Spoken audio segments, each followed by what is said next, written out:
2019లో పవన్ కళ్యాణ్ అన్నాడు, జగన్మోహన్ రెడ్డి గారు ముఖ్యమంత్రి గారు ఇదే నా శాసనం అన్నాడు. శాసనం అన్నవాడిని శాసనసభ గేటు కూడా తాకనీయలేదు మా జగనన్నాన్ని కూడా ఈ సందర్భంగా తెలియజేసుకుంటున్నాను. ఈరోజు పవన్ కళ్యాణ్ నువ్వు రీల్ స్టారే కానీ రియల్ స్టార్ మా జగన్మోహన్ రెడ్డి గారు కూడా జగన్మోహన్ రెడ్డి గారు అనే గర్వంగా చెప్పగలను. నిజంగా నీకు దమ్ము ధైర్యం ఉంటే, లేదా చంద్రబాబు నాయుడు గారు నీకు దమ్ము ధైర్యం ఉంటే, మీలో పౌరుషం ఉంటే, మీలో ఆంధ్రప్రదేశ్ రక్తం ప్రవహిస్తుంటే విడివిడిగా జగనన్నతో పోటీకి వస్తారా? ఒకరికేమో 175 సీట్లు పెట్టడానికి క్యాండిడేట్లు లేరు, చంద్రబాబు నాయుడుకేమో 60 చోట్ల క్యాండిడేట్ లేరని లోకేషే మొన్న మాట్లాడాడు. కానీ తెలుగుదేశం పార్టీ ప్లీనరీలో చూస్తే తొడగొట్టి ఆడవాళ్ళు మాట్లాడతారు. నాకు ఆ ప్లీనరీ చూశాక ఆడవాళ్ళేమో తొడగొడతారు, మగవాళ్ళేమో ఏడుస్తారు. ఈ జంబలకడి పంప పార్టీ ఏంట్రా అనిపించింది. వాళ్ళ ప్లీనరీలో తొడగొట్టుకోవడం, వాళ్ళని చూసి వాళ్ళు తొడగొట్టడం కాదు. ఈరోజు ఇక్కడ వైఎస్ఆర్ సైనికులు తొడగొడితే చంద్రబాబు నాయుడికి అనుకోకి గుండె ఆగిపోతుందని కూడా ఈ సందర్భంగా తెలియజేసుకుంటూ ఈ ప్లీనరీ నుంచి సవాల్ చేస్తున్నాం.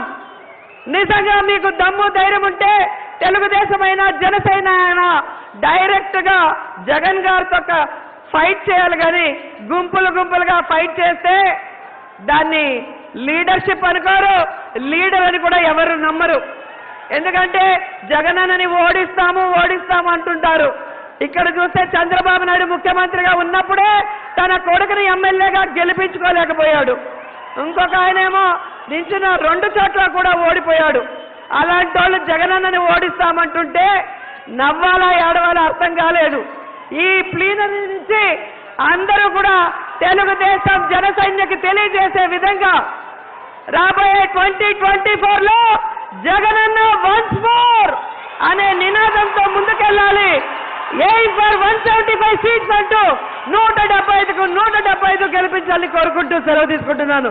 జై జగన్. ఒకటే అన్నారు కదా మనల్ని, నువ్వు అసెంబ్లీలోకి ఎలా అడుగు పెడతావో మేము చూస్తాం. నువ్వు అసెంబ్లీలోకి ఎలా అడుగు పెడతావు, నువ్వు అసెంబ్లీ గేటును కూడా తాకలేవన్నారు. నేను ఎంత సీరియస్గా తీసుకున్నా నాకు తెలియదు, నేను విన్నా వదిలేశాను.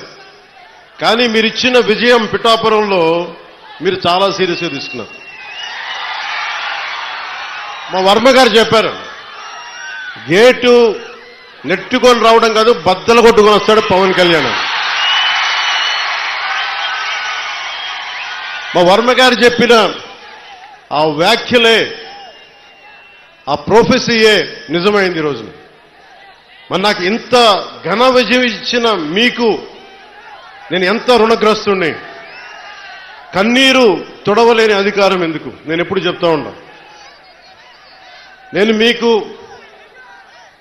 కష్టమైన క్లిష్టమైన పంచాయతీరాజ్ శాఖనే తీసుకున్నాను. చాలా మంది అడిగారు హోంశాఖ తీసుకోండి, లేదంటే ఫైనాన్స్ తీసుకోండి, లేదంటే రెవెన్యూ, ఇట్లాంటివన్నీ మాట్లాడుతున్నా. నాకేమొద్దు. ఈ రోడ్డు గ్రామ స్వరాజ్యం కోసం బాపూజీ కలలు కన్నారు. ఆ కలలు నెరవేర్చడం కోసం నేను పంచాయతీరాజ్ శాఖ తీసుకున్నా.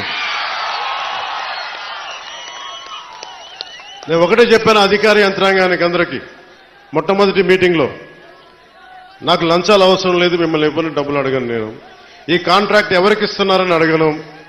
కానీ నేను అడిగేదల్లా ఇచ్చిన కాంట్రాక్టర్ సవ్యంగా పనిచేస్తాడా లేదా అదొకటి అడుగుతున్నా.